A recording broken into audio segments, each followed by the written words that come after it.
Good morning, everyone, and welcome back to the Rebel Tribe podcast, the space where we shake up the status quo and talk about what really matters. And today, I'm joined by Andy Shepard for a conversation that hits really deep the rise of what's being called the low desire society. And I didn't even know this was a thing until he told me about it. And then I started looking around. I was like, oh my gosh, I know these people. We have this here. So, we're going to talk today about how our culture is shifting and why so many people feel flat and unmotivated or just stuck in neutral, and what that means for the way we live and work and dream. So, this one is eye opening. And I think you're going to, it would surprise me if you see yourself somewhere in it. So, let's dive in. First, let me introduce Andy. Andy, say hi. Hi. Andy was brought up by a way ahead of her time, single, empowered, creative mom, which is why I think we connect so well because he's not one of them. No, he knows all about us, empowered, creative women, and he knows how to deal with us. It's true. It's true. So, but I forget, when did we first meet? Oh my gosh, eons ago, like eons and eons ago. Um, 12, 13 years. It's been Yeah. that long. Yeah, where I was absolutely just amazed to hear that he had been living in Brazil for how long? 14 years, you said, and 14. opened Yeah. an English language school there, which just amazed me and intrigued me. And so that's why I kind of started talking to him and discovered that we have a whole lot of other things in common, including the fact that life trials, tribulations led him into training to be a coach. Been there, done that. And he is now, you are over back in the UK, right? That's true. Yes. Yes. So I think you spent like 11 years in LA, Hmm. and then now you're back in Derby. I Derby. don't, Yes. Darby. Okay. I don't Yeah. speak. Okay. No, Darby. Okay. remember the British did a whole load of names just so that anybody who's not British can't pronounce them. And they go, oh, look, foreign person. They're not from here. It's all a cunning plot, I tell Is you. that what it is? Oh, yes. Well, don't worry. When you guys come over here, you stand out like sore thumbs. Okay. So, Yeah, well, I say, yeah, it's true. Van Nunes instead of Van Nuys, for example, Arkansas instead of Arkansas. oh, you're I, not the only one there. Don't feel bad about that. Okay. yeah, there you go. So, so let's get into it because this really intrigued me. As soon as you sent me all this information on it, I was like, "What is this?" And I just dove in. I was like, "Wow, this is scary, to be honest." So, for our listeners who may be hearing about this term "low desire society" for the first time, what exactly is it, and where did this whole concept originate? Yeah, I mean it's pretty much as the title describes. It's all about, society's becoming a society of low desire. So the Chinese and Japanese have kind of pioneered this, if you like. But the research that I did, it's interesting because a friend of mine brought this to my attention, something that I'd been noticing about myself, about the fire just extinguishing. And I thought it was because I'm getting older, because of post-COVID. Maybe I've got long-term COVID. At the moment, my wife's in America and I'm here, though she's joining me soon. We just automatically start making excuses. And then when I came across, I just did a search on YouTube.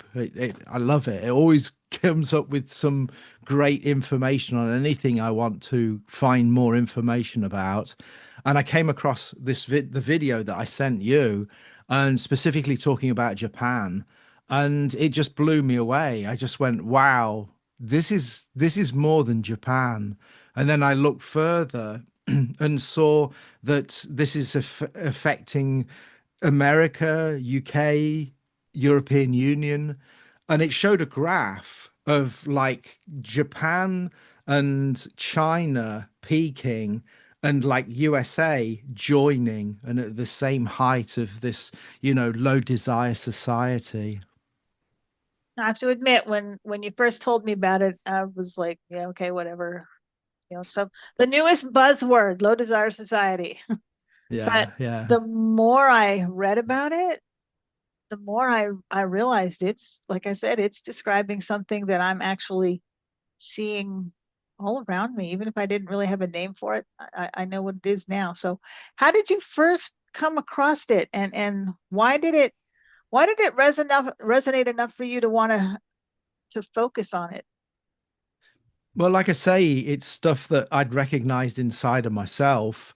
And a friend of mine talked about it as well.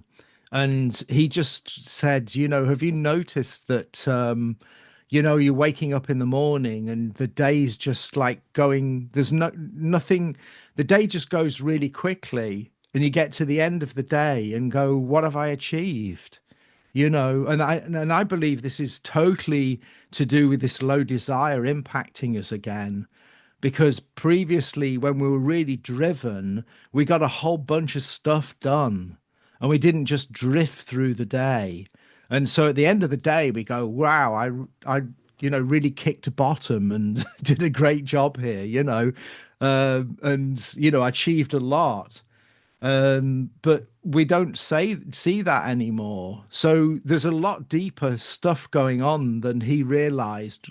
We, like I say, our brain is trying to work out and give answers to whatever phenomena is coming its way, but there's there's a lot more to it. It's this, we just seem to have given up. There's just no, what's the point of doing stuff anymore? And I'll talk more about that because it's a very deep subject. There's lots to say. So what are the signs or symptoms? What do you see that a person or a community or maybe even entire generation is in low desire mode?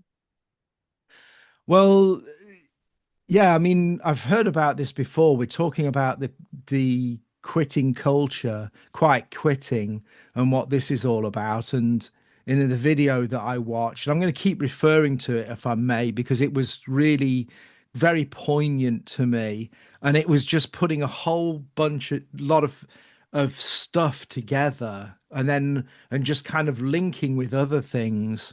And people are just don't see the point of um of bettering themselves anymore. So they're just working really hard. And what's the point? People are not going for promotion anymore because it just means more stress and very little reward. Maybe they'll get a bit more money. But what's the point of getting more money now? I mean, it's like, I don't want to be doom and gloom because there are ways out of this. And it's like everything is an opportunity. And we've got to, the whole of life and the whole of the world in general is evolving. Everything changes. It's all about change, and we've got to learn how to change with it to get the most out of it. If we stay still, it's the where's my cheese kind of thing. You can't keep going to the same place for your cheese. You've got to move. Times change, and we've got to learn how to deal with it and treat it as with my English language school. Instead of taking stuff personally, I just said, well, okay, I'm going to dissociate from this by treating it like a game. I didn't realize I was dissociating at the time, but I knew that I was taking it too seriously. So, for example, I'd just go, oh, this is a student's parents ripping me off, and not doing what they said on their contract. Fine. Okay, that's the game we're playing. What am I going to do? I'm going to smile and say, certainly, sir. Yes, of course, you can exit your contract before time. I'm so happy you're doing this, and it doesn't matter. You've got to send the good energy out. But things are changing, and we've just got to flow with it. And there are opportunities here. So it's like the American dream just unfortunately doesn't exist anymore, and there's reasons why that the American dream was brought about. It was to sell more houses. Well, houses are being sold very easily now. And so that's not a priority. And I think society, well, I don't want to get into politics, but ultimately we need to get into a position where we start caring more about the essential things. And it's not about making a whole deal of money. It's, for everybody to have all of the stuff that they require, like a roof over their head, like food, like comfortable living, like something to look forward to, having a couple of holidays a year. Those are things that motivate people and motivated in the past. And this is why we're getting quiet quitting, because what's the point? I can't afford a house, people are thinking. I can't afford to get a down payment, people are thinking. So what's the point? You know? And so this is where it looks as if it's low desire. The people have the desire to do great things, but they can't see an opportunity. So instead of banging the head against the inevitable wall, they're just giving up because they just don't see any way out. So they've just given up. And I think that's kind of what caught my attention because some of what you're describing I've seen happening without realizing that it all might be connected. Like the other day I had she's a friend of mine and she is substantially younger than I am. Hmm. So I don't know if that has anything to do with it or not, but we were talking and she's like, I asked her how she was doing and she said she's doing great. She had just had the best stress-free weekend that she'd had in a long time, and I was like, "That's good." She said, "Yeah, what do I have to be stressed about?" She's got a house, she's got a car, she's got a job, and I'm looking at the house going, "You have a little rundown apartment in not the best neighborhood. Your car is on half the time it looks like it's on its last legs, and your job has absolutely no opportunity for growth, but okay." Okay. So I'm sitting here looking at her going, yeah, okay. But she's totally content with what she's got. And it just kind of, I've looked at us and I was trying to figure out what is the difference between the two of us. Because if I was living her life, I'd be trying to figure out how I could get a better apartment, a better car, and a better job like now. Okay. So and then you sent me your information. I was like, holy crap, there's maybe what's going on. So Well, it's like I'm a coach, so this is why it's interesting to go because I get permission to go deeper. So usually people are not going to really give their true feelings and thoughts about things. But if she was my client or if I had a session with her, then I'd be able to go dig deeper and see whether she truly is content or whether it's just, well, this is the way life is and I've just you know, I'm not gonna be a go-getter like you are, Melody Ann, and I'm just leaving it, I just let it go. It's easier, it's less painful. now Japan is often mentioned in discussions. I know you brought it up that they're like peaking. Why there? And how does that compare to what you're seeing like in the UK or the USA or globally? Well, I mean, if we look at Japanese culture, I think it was brought on after the Second World War, and they were just literally they were in pieces, destroyed because of a couple of very large bombs, and just just everything was destroyed, the economy and everything. And so it's interesting because America actually put a big injection of cash um, into Japan and a lot of training as well, a lot of the ability to be able to grow. And so they just went for it. They really did. They just said, okay, let's rebuild Japan and make it the greatest possible. So they went all in, they focused on the industrial side of things and they just overdid it. So it was everything is just focused on achieving the most they could and getting the greatest results from uh, school, for example. You hear about a lot of unfortunate suicides because the kids are just under too much pressure. They're just studying, studying, studying, and they have to get good grades, and they just can't deal with it. And so I think the this low desire society in Japan is counteracting this extremeness of just following and just working, working, working. You know, I mean, I've never gone to Japan. I'm just repeating what I see on television and social media. Well, sorry, YouTube and so on. Social media. Social media, yeah. Someday we'll have a whole big discussion on my thoughts on social media. Yeah. Yeah, yeah. So, what do you think has contributed? I know you said that the stress from and yes, I do, being in the military, I've got some experience with Japanese culture. So, yeah, you're right. It's been like you're expected to do certain things. In fact, I don't know if you've ever been to a Kaizen event or anything, but that was the whole focus of the two that I've been part of, was to how do we make everything better, more efficient, more. There's a Hmm. lot of stress and a lot of pressure. So Yeah. what do you think has contributed most to this drop? Is it cultural? Is it economic? Is it technological? All of the above? None of the above? Something else? What is it? Well, there's a thread to this, and I'm going to kind of give you the answer later. But I believe all of this.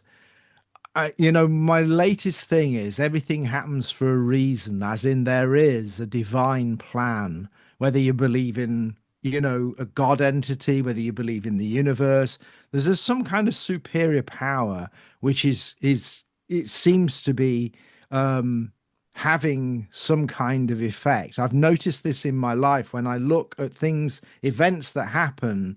It's like later I go, oh my goodness, crashing my car into a telegraph pole, losing my license, losing my girlfriend, losing my job was the best thing that ever happened. Okay. Because I got the job that I wanted. I got a woman who truly loves me, and I'm now married to her. I lived 14 years in Brazil. I got into Buddhism and stayed, and studied a lot of that, which helped me to understand my mind. I got out of the rat race, and opened an English language school in Brazil, all because of that one event of crashing my car and losing everything. Best thing that ever happened to me.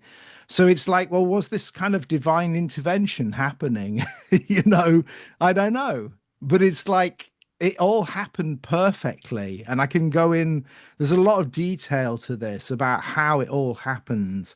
And it's just, oh my goodness, just following my intuition made me have the right decisions to do stuff. So I see that this is an opportunity. It's like when COVID happened, um, it's like a reset started. I mean, I'm not talking about the people who unfortunately died, because I lost two very, very special people who were beautiful, beautiful human beings. I'm not talking about that. But it's like, I think what happened is it gave us a time to actually consider our life and say, hey, is this what I want to be doing? What's the point? I'm working so hard. What is the point of all of this? And I think this is what has triggered this, this low esteem, this low desire society phenomenon. And even the Japanese and Chinese got the opportunity to stop working and think about it, you know? Possibility. I did see that after COVID. I mean, a lot of people, myself included, stepped back and said, "What are we doing, and why are we doing it? Isn't it time Yes. to do something different?" So, yeah, I kind of get Hmm. that. So, some people might hear, low desire. I mean, like I said, I took a look at what I was doing and said, why?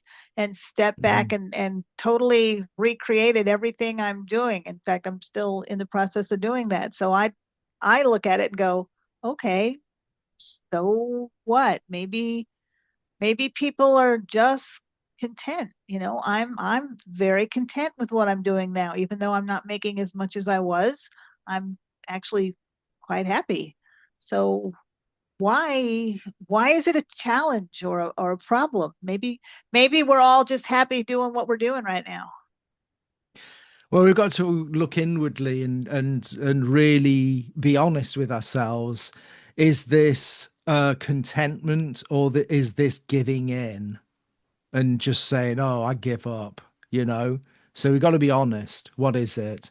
Because yeah, sometimes, if we're not motivated, we've got low desire, then when you're not going to push and achieve, you just go, oh, well, I've got enough money. I've got a car. It works. You like the lady that you were talking about. I've got an apartment. It's small. It's, not got everything's kind of works. It's a little bit broken, but, at least I've got the stuff. Um, and it so they don't drive themselves to look forward. It was interesting living in Brazil because I saw it's now changing, but I saw it at the beginning before it started, their economy started rising and the middle class started to start booming, literally. um and I was invited to lots of people's homes. I remember going to one place which was just um, a, a, a group of, I mean, it was really kind of like what we call favela. So it's like a kind of slum, if you like. And it was just like breeze blocks, concrete blocks, no plaster on the wall, nothing. It was just probably just one room and a kitchen and a bathroom, and that was it. And there was a family living there. And they knew I was vegetarian, so they gave me like two tiny lettuce leaves, two tiny tomatoes, and a little bit of cucumber. But they gave me the beer and lots of happiness, and I had the best time of my life. And what Brazil taught me was that, they learned to be grateful for whatever they had, and they shared whatever they had, and they didn't feel ashamed of whatever they didn't have. And people generally treated each other equally. At least that's what it seemed to me. And that was pretty neat coming from a very stressful job as a field service engineer for a big computer company in the 80s. And it was so much pressure and people shouting at me every day because they're stressed out because their computer didn't work. And I just went, what's the point of it all? I had my car, I had a Mercedes, I had my posh suits and silk ties and a house and all the rest of it. I was as miserable as heck.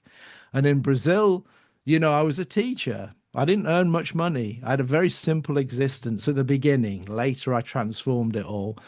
And I was really, really happy. I had an amazing life there, and yeah, it's got to, I think it depends on the country you're living in, because I couldn't live that. I think it'd be very challenging to live that kind of existence in a city in the UK or in America. But with the culture in Brazil and where I was and the time, then a simple existence is easier. So it's a complex topic, but what kills me is when people, I see it all of the time, and that's why I coach, because I see the spark has dulled. And there's one lady that I saw that I'm now coaching, and she's absolutely on fire, going for it. I can't, she, sometimes she doesn't have time to coach with me because she's so busy working. She said, I really miss you, but I've got all of these opportunities, and she's just really going for it. And that's what it is, just finding this desire, finding this Tony Robbins calls why. If you got a big enough why, you can do anything. And people, people just don't have a why. Why should I do all this work? I can't live the American dream anymore. So what's the point? I'll just survive. It's like, it's easier. It's not going to make me any more happy. So what's the point? That's what where most people are. And life can be much better than that. Okay, I think I get it now. So I'm okay because I do have my nice house and everything, and I'm quite content living out here on my little dirt road on my, with my animals and my husband, and we're all good because I really truly am content. I did my big career thing, and I'm just like happy now. I have all the things I need, the things I want. But if it's coming from a wrong place, like it's not so much that I'm content with what I have, is just I just don't see a reason, I guess. I don't want to put that because I don't really see a reason either. I don't want to phrase this. Your Yeah, lack something of that's desire driving isn't you. so much contentment as it's settling more than being. I've never settled for anything in my life. So Hmm. Hmm. it's people with low desire are more like settling for whatever they have because they think there's no point in going for anything more. Is that what the difference is? Yeah, and sometimes it can be giving up, so it's just like I give up, I give in, you know, and there's a lot of that happens. Okay. So that's not so good. So And what impact does that have on things like relationships and careers and communities? devastating and destroys them. I mean, they were looking at, I mean, we're seeing it more and more now that people are not meeting each other in public. They're not dating. In my day, when I was single, you went up to somebody you found attractive and started talking to her and try to get a telephone number and a date. And now it's all online. So it's like, I don't know, that in itself is crazy. It's like you don't know who a person is just by looking at photographs and a profile. Okay, you can get on the phone and talk to them for a bit, but you don't really know if there is an attraction until you meet that person. And so, there's, and I think that with COVID, we learned that we could exist on our own and we didn't need to go out of the house. So there's just no point going shopping anymore. There's no point going to a restaurant. You get all your stuff delivered, and this is making us Sorry. less than. God, why are you laughing? Because Go I ahead. say that all the time. I live way out. I live on the outside of town at the far end of a dirt road, and it's like, yeah, there's days when I don't go into town for like weeks because everything's delivered. I can get No, everything I need exactly. delivered. I don't want to go into town. Yeah, yeah. No, but that's the way society is. I mean, if you want a girlfriend, boyfriend, then you start swiping left or right or diagonally or whatever it is that they do. I don't know.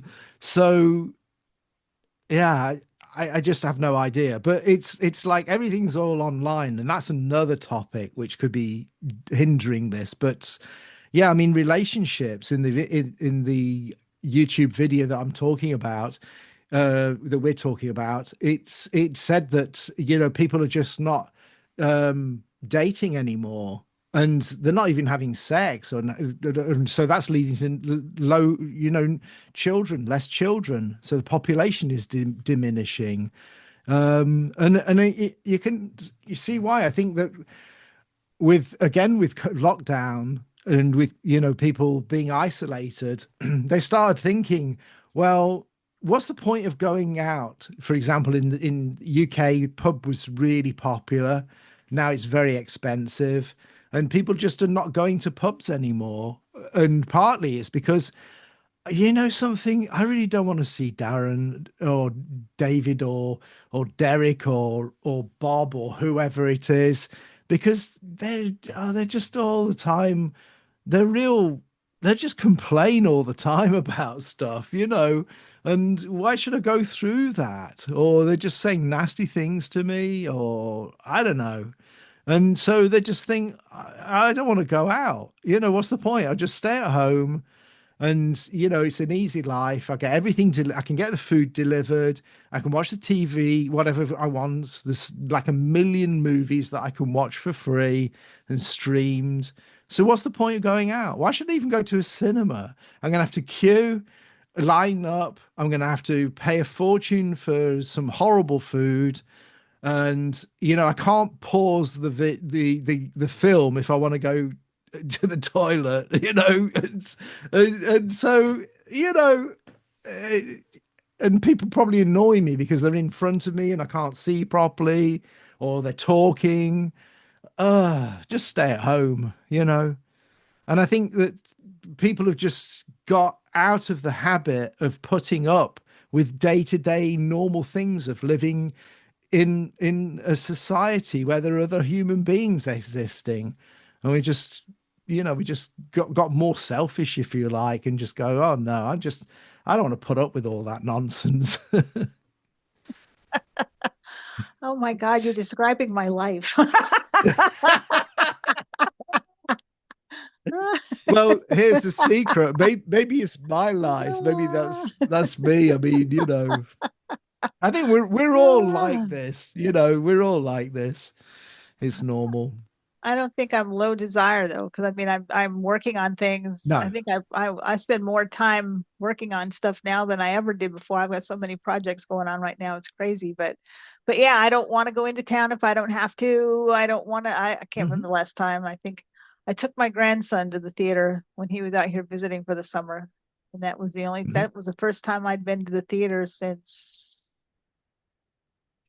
I can't even remember. Right.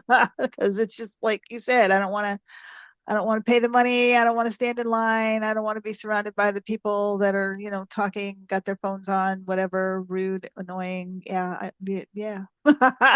Exactly, exactly. Oh my Before we goodness. put up with it, and now we realize we don't need to. I got a beautiful 55-inch flat screen. And I'd never had anything so amazing. And yeah, and I got a beautiful Sony soundbar. Everything sounds amazing. How's it going to get any better being at the cinema? I'm I sorry. know. Yeah. Yeah, I mean, okay, you got surround sound. Yeah, I know the bass is a bit more, but you got all these annoying people. No, you know. I can put up my jammies, curl up on the couch with my blankie, drink. Exactly, exactly, exactly. Yeah. Okay, Okay, I want to. so what makes us different? Okay, because like I said, I don't consider myself to be low desire. I have a ton of different projects that I'm working on right now, and there's a lot going on with me right now. So, what makes us different? Why would we look at ourselves and go, "Yeah, we're not low desire, but you are"? How is it? How is it different? Well, because you found something that you are good at and that you love doing. And most people, it's just they just have not given themselves or not found an opportunity to do what they truly love. A lot of people haven't got a clue what they really want to do, or they have and they just don't give themselves permission to do it.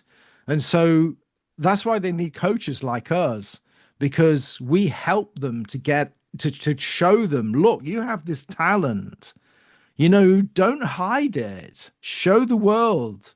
This is why you're here.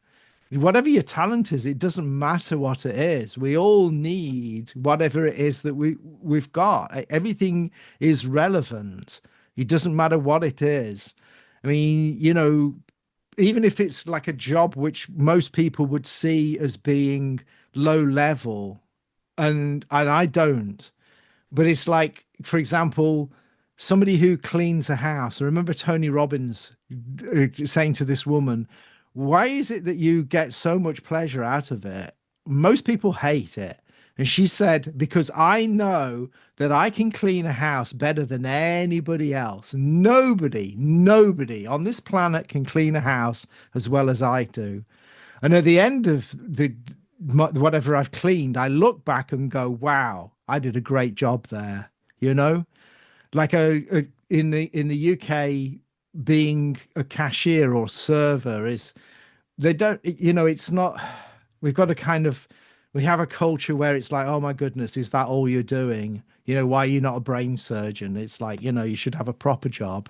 And they get really embarrassed about it. American, no, I love that, maybe it's because of the tips, but everybody really makes a good effort out of it. And I love that. And it's like, if you're in that moment when you're serving somebody, if you're bringing them a bit of joy, an example of this would be Trader Joe's. I love it. They get in a conversation. It's like you're talking to your buddy. It's fun. You go there because you're going to go and meet somebody and have a nice, cool conversation, and you're going to buy some beautiful things.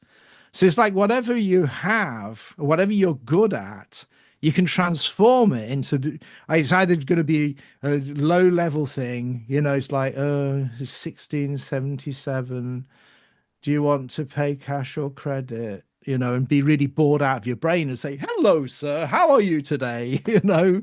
And oh, you got these chocolate chip cookies. Wow, they're amazing. I love those. Have you tried the da da da type? I don't know. So you've found your passion anyway. That's what it is. You're good at what you're doing and you love it. And I think you're a people person. So you're talking to a lot of people. I love talking to people as well. That's why I'm on this podcast, because I love talking. I love being in front of a camera. I love being in front of a microphone. It's just the way I am. And I love helping people. I genuinely do. I love, my favorite thing is to help people smash through their blocks, and to be able to see what's holding them back and then help them to just, to take that block away, to energetically take it away. So from a coaching point of view and an energetic point of view of just removing it so that they can be the best that they can and have the life that they really want, that they didn't realize in some case, and have true happiness and joy. So, have you personally experienced any periods of low desire? Yeah, it's really challenging at the moment because, my mother passed over a year ago, and I'm living in the house where I was born, which was hers. And so, you know, it's a slow process sorting her stuff out. And, I'm just letting it be. And I'm just allowing that. My wife is a process. She's got things that she needs to sort out. It's not easy to get her straight here. Christmas time she'll be here, but it's been like 2 year process, by Christmas, which is too long. And so, yeah, it's been a big challenge to get myself motivated, and so that's why this journey's interesting. I remember I did an interview. I got coached one on one with Tony Robbins at Business Mastery, a live event, in person event in Vegas, and he said you should never coach something that you have not experienced. And I made a promise to him that I will only coach on stuff that I have experienced. And so going through the stuff that I am is basically, it's my fault. I promised him. So I'm creating these situations and, learning how to deal with it. And so that I can be real. When I was in Brazil, I had a radio show, and I had a weekly spot. I was speaking in Portuguese, and it was basically teaching people how to have a happier life and, be happier, but working mostly with mindset. I think I couldn't believe I was so happy all the time. And the advice I was giving was just rote. It was stuff that I'd heard from other people. Now I'm authentic, because it's like what I'm saying is, it's like I've lived this. I know what you're going through, and these are a whole bunch of stuff that I tried and tested, and they work, you know. So yeah. Yeah, I think that's powerful. I think that's what makes a great coach as opposed to just an adequate coach is that when you can admit that you've been there Hmm. and you get it, it just makes the whole conversation and the whole process less abstract. There's more of a connection and it's more human. But there's an energetic thing that's happening as well, because energetically you're connecting with the other person, and there's kind of like a resonance between the two of you, if you like. I don't know. There's definitely a shift when people have talked about stuff and said, "Oh, my boyfriend did this. It was terrible and it was really bad." And I said, "Yeah, my girlfriend did this." It's like, "Whoa, you're joking," you know. And then it's like, "Okay, great." There's just this, I don't know, there's this very powerful connection when that happens, you know. So when you're working with someone that is low desire, is is the goal always to reignite desire, or is there maybe there's value in intentionally living with less desire in some areas? I mean, like I said, I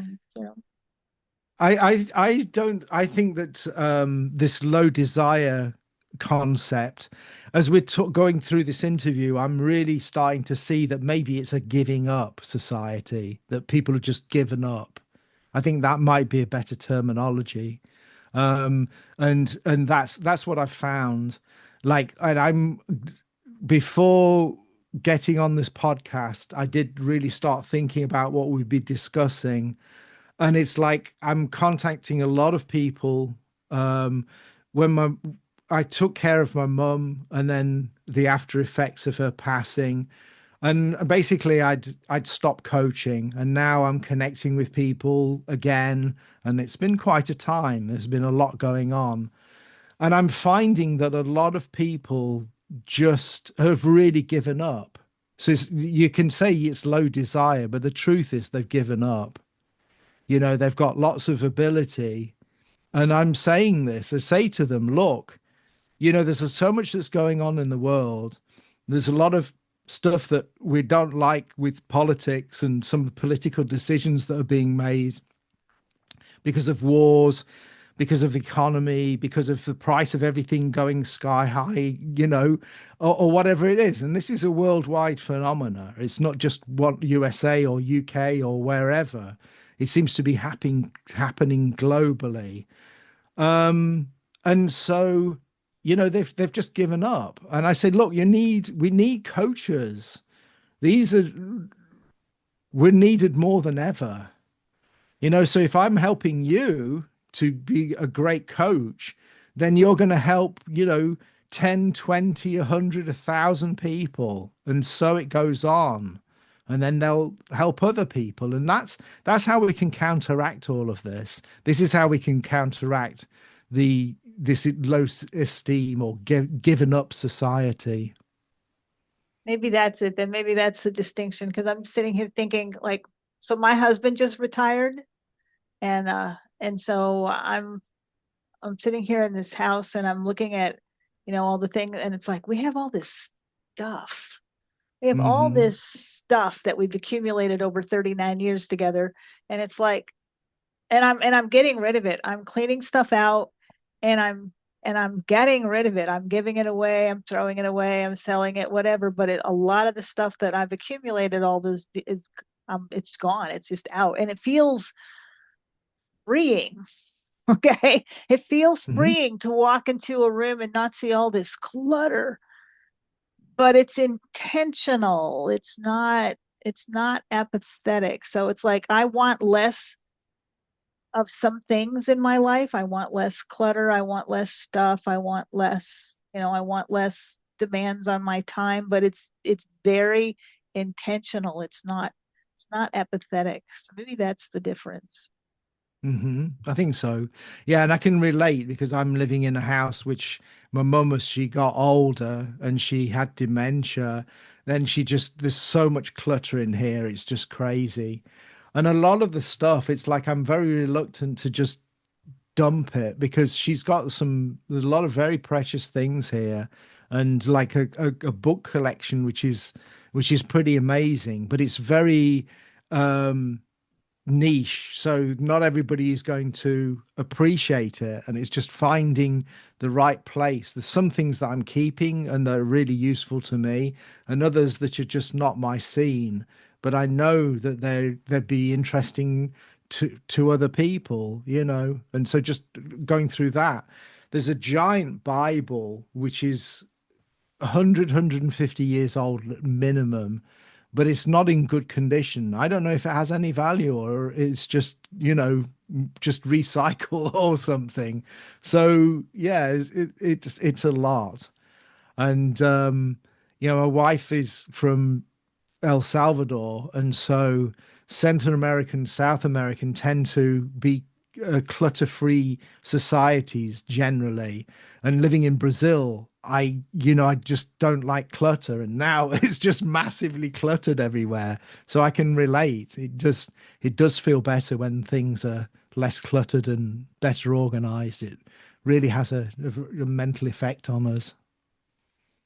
So if you've been listening to this and you're sitting here thinking, okay, I am that person. I am low desire, but it is definitely not intentional and it's not good. It's definitely because I have just thrown in the towel and said, what's the point? What are some practical things that someone can do? Someone who's recognizing themselves in this and wants to change. What are some things that they can do? Well, the obvious answer is going to be get on a call with me. You asked, so I'm Shameless sorry. self-promotion time. That's okay. Oh, yes. Yes. But it's the truth. It's like, if you have the medicine, then you're going to want to give people the medicine, or you want to help people, if you can help, you're going to want to help. It's the way it is. So, yeah. And if you don't want to do that, then Then get on a call with me. No. yeah, then get on a call with me. Yes. Or the alter, exactly. So one of us either, yeah, yeah, that's right. That's fun. Totally. Or both of us, because we both work from different angles, don't we? We do. We do. Yeah. But if they don't want to So talk to either one of us, maybe they're just not a coaching person. I mean, I admit I yes, yes. hired my first business coach this year because up until then, I am very much I work very well by myself. Maybe it's because of what I did in the military. I don't know, but I work quite well by myself. And this year I finally hired a business coach. So Mhm. if they're not there yet, if they're like, I can deal with this by myself, what are some things that they can do? Yeah, I mean, I think the biggest thing is to really look inside of yourself and be honest and say, what is it that I really want from life? And if that's too big and scary, start with something simple. I think that we need to start. This is going to sound crazy, but bear with me. I think that we need to start bringing out our creativity. There's one thing that we didn't discuss, and that is how social media, we kind of did, how social media is affecting us. And the dopamine effect is something that I saw in my studies of this topic. And because we're getting our dopamine fed uh, you know, by going through social media, we're getting satiated. So if then somebody says, "Oh, let's go out," then normally we'd start, you know, generating dopamine to do this, but we're already full. So we just go, "Oh, I might as well stay at home and do nothing." It's easier. And it's like the cinema thing. It's like, oh, why bother going out? So there's a chemical reason, why we're not doing this. So it's a complex thing. It's not just one thing. It's like putting all of it together, having lockdown, or, having not having the American dream anymore, social media, messing about with our chemically brain chemistry. And so I believe that if we start getting more creative, getting painting, learning how to play a musical instrument, journaling, writing poetry, maybe creating songs just for yourself, I think these are a good thing because it'll keep us away from social media. And then we'll start, I don't know, it just starts taking your mind in a different place. An example of this, I bought myself a simple Casio electric piano, but it's got a whole load of other sounds on it as well. It's like a synthesizer. It cost me £20. That's $30 on eBay. It's 30 years old and it is perfect. It's got everything I need. I bought a power supply for it. That's it. And I got a little program that I've got on my tablet, and it will teach me how to play. And I just followed the instructions. I can now, within one day, I was reading music. And on the second day, I was playing Beethoven. That's how technology is. But you feel so good. You're doing this, and then this is going to start making you're then starting achieving something. You stop just consuming Netflix and so on and social media. That's a good start. And so, okay, I'm learning to do that, or getting physically fit, or going running, or going hiking. And then start thinking, well, what do I really want to do from my life? Maybe I can't make myself a fortune, but what do I really want to do? What kind of job would I love doing? We've got so many opportunities now. It's crazy. If I was in my 20s, then basically I would be one of these digital nomads. 100%. 100%. I'd just take my laptop and I go to Bali and, and just work remotely. Totally do that. There's so many opportunities, but it's just like we've just got to spend a little bit of time and just allow ourselves to drift and do it. Start things as a side hustle, and keep your day job, and just dream. It doesn't hurt to dream. Just see what it is. And don't go, I'm not going to dream because, oh, I can't have it, so there's no point. Please. It's like the secret of get achieving something is deciding what you're going to do. If you're living in New York and you want to go to LA, you're never going to get there unless you decide you're going to LA. Once you decided, it's easy. What am I going to do? I'm going to go on the train. Am I going to go on the bus? Am I going to go on the plane? Am I going to drive? Road trip? Yeah, great. And off you go. And I think that's maybe what's, I don't know, giving people something they can do today, even if it's small, is just to start shifting their energy. Because yeah, Start dreaming. COVID didn't really impact me that hard. I'm a bit of a hermit anyway, so I was just like, okay. But it Hmm. did give me time to start looking at what, like I said, what am I doing with my life? And I was doing the network marketing, the affiliate marketing, blah blah.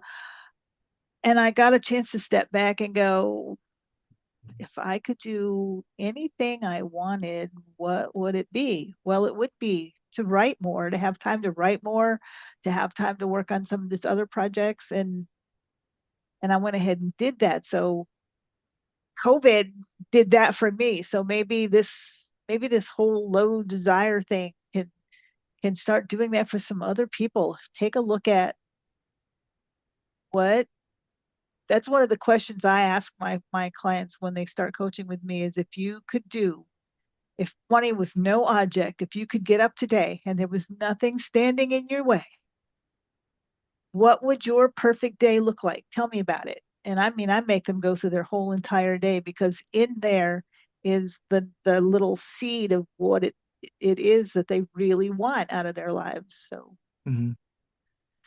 maybe that's it. Maybe we just need to get them to start looking at, what do you really want? Maybe, you know, I mean, Well, that's the first thing, to start looking at what you really want, to dream. And the third thing is to get into routine. Routine is everything.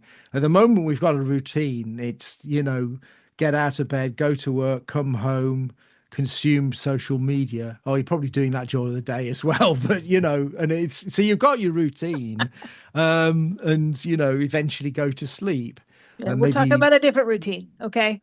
Different yeah. routine. Exactly. Exactly. So that's what we need to do is just exchange the routines. That's it. But it's like Now the the you're the the blessing of going with a coach is the good thing about going with a coach is that you can start a coach is going to be able to, because this standing outside of you, they're going to be able to see stuff that you can't, and maybe are not willing to kind of confront, and be able to coach you through it, to lead you in the direction that is best in what you want. And with my coaching, it's like I'm working energetically, so I can, and with people's blocks. So a lot of stuff has happened, in the past. Some, can be friction with their family, with their parents. Can be problems with ex-boyfriend, girlfriends. There are a whole bunch of stuff happens in our life, and so I kind of unravel it or vaporize whatever it is that they've been through, and it just goes away. We just deal with it, we heal it, and it just doesn't exist anymore. It's done its job. I think that everything happens for a reason, as in there's an opportunity to learn from it. And so that's the kind of coaching. I do a lot of coaching, but those are the most powerful aspects as part of the coaching that I do. And then once you've released whatever it is that holding you back, what is giving you this low desire, because often low desire is just because you've got stuff blocking you, holding you back from moving forward. So once that is not the case anymore, then you can fly. I mean, think of a hot air balloon. You hold it down with a whole load of sacks of sand and ropes, and you disengage. You throw away the sacks of sand, and off you go soaring. So that's what the blocks are, the sacks of sand.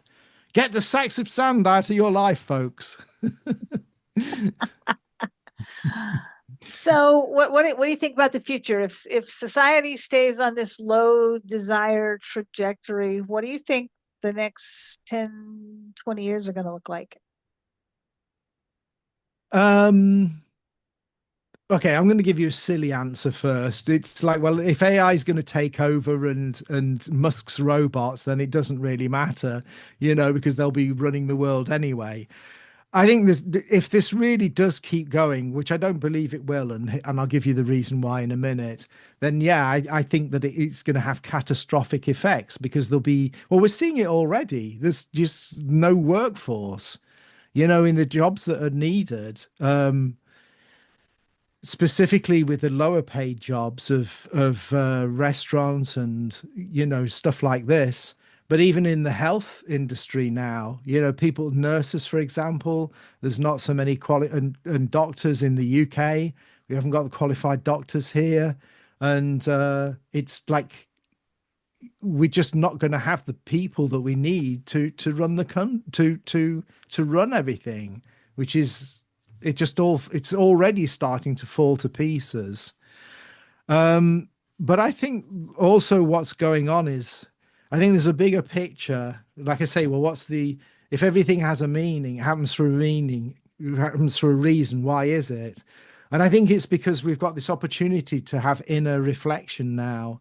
What is really important to me, And maybe for some people, it'll become a spiritual journey, and maybe they'll start meditating more. Maybe, they'll see that religion is something more important to them. Maybe, they'll see that, doing self-help is important, getting a coach is important. I don't know. But I think people will really start looking for other answers, because the answers that make us happy in the past was work hard, make a lot of money. and that doesn't work anymore. So they've got to find other answers. So this is an opportunity So for inner growth. what could change if more people actually started actively addressing their own low desire patterns? Well, yeah, like I say again, to me, it's like I'd like to meet. I would love to coach or at least do one session with every person who's got low desire to find out really what's going on. Because it's like I'm really starting to perceive that it's most probably a factor of just giving up. So why have they given up? What is it they truly want to do? What's blocking them from moving forward? And then just working with those blocks so that they can go forward, so that they can see this is possible. Yay, let's do it. Yep, and that's where the hope comes in, folks, and that's why I think that this episode I think is going to be people are going to be talking about it long after we finish it. People are going to be talking about it because I never realized until I read the information you sent me how pervasive it is. It's crazy. So, without giving away too much, okay, because I haven't officially announced it yet, and I know you haven't either, but we have reconnected after how many years? How many years since we talked to each other Oh, last? It was been a like few.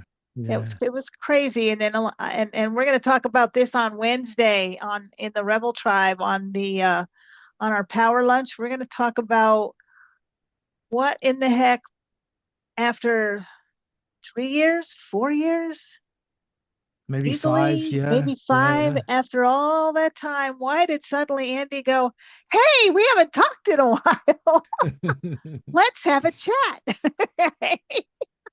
And out of that chat came some stuff that's coming. So without giving away too much, because we don't want to ruin the surprises yet, how do you see our collaboration helping people engage with and maybe even move beyond this whole low desire mindset thing?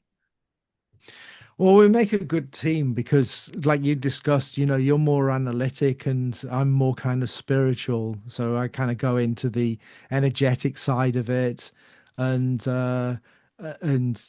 sometimes kind of looking at law of attraction, seeing the deep meaning of stuff. And you're the practical, right? Get you. That's all lovely, and Andrew, but let's put our feet on the ground and get some practical stuff done.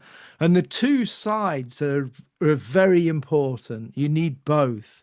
You need the energetic, maybe kind of side of stuff, and just seeing the what's going on from that aspect. And also, you need the practical. Okay, do this step one, step two, do this, and so on. And that's what you bring to the table. I know I love that our approaches are so different because it means that we can actually reach people from more than one angle. I like that. It's all good. The woo woo stuff is good, but Hmm. after that's all over, I want to know, okay, what do I do with this? Well, here's your step one, step two, step three. And yeah, and that's going to be, it's going to be awesome. I can't wait till we actually put it out there. What excites you most about bringing this whole conversation to my audience? Oh, just the opportunity to share it, and yeah, like I say, just be able to put my spin on it, and I think that's it's great. It's like one person has a certain power, but I think that when you've got two people who are really matched, then it's not like 1 + 1 = 2. It becomes a greater force. And I believe that's what we're going to bring to it. So I'm very excited about it. And to be honest, I don't like working on my own. It's like with my English language school, I started off with one person in a shopping mall, and the rent for the table was one cappuccino per hour because I was in front of the coffee shop, and I thought, well, this is probably his prime table. I ought to pay him something. And eventually I had just under 300 students. So and I just loved being work. I had a staff of 13 and I just loved bouncing ideas. So that's what I'm enjoying. We get on well. We're great. We're both Trekkies. We're both uh, love laughing and love life. It's going to be great Gonna be fun. This definitely feels like the start of something bigger. And I for can't wait. sure. I can't wait to see where it goes once we actually put it out there. Me Andy, too. this has been such a powerful conversation. It's this whole low desire. It's not just a headline. It's real and it's Yeah. here and it's shaping the whole way we think about purpose and drive and fulfillment and all this stuff. And Mhm. but as you heard from Andy, we do not have to buy into it. We can find our passion. We can reignite our passion. In fact, if you've been in the Rebel Tribe group lately, you'll notice that at the end of the month, I'm doing a whole, and I did this. Oh my gosh, here's this whole serendipity thing again, Andy. So even before I talked to you about any of this, even before we had our first conversation, I had planned a 2-day reignite your purpose workshop for the end of the month. Wow. So, Cool. so yeah, so you can reignite your purpose, or you can set those goals, or Mhm. you can live with intention, whatever it takes. So I hope today's episode gave you some fresh perspective, maybe even a little fire to start rebelling against that whole low desire mindset. And if it did, of course, share this episode with a friend who needs it. Don't forget to subscribe so you won't miss what's coming next. Reach out to Andy. I will put his contact information in the show notes. So reach out to Andy if you need some help with that. And until then, stay rebellious, stay awake, and keep building that life that you were always born to live.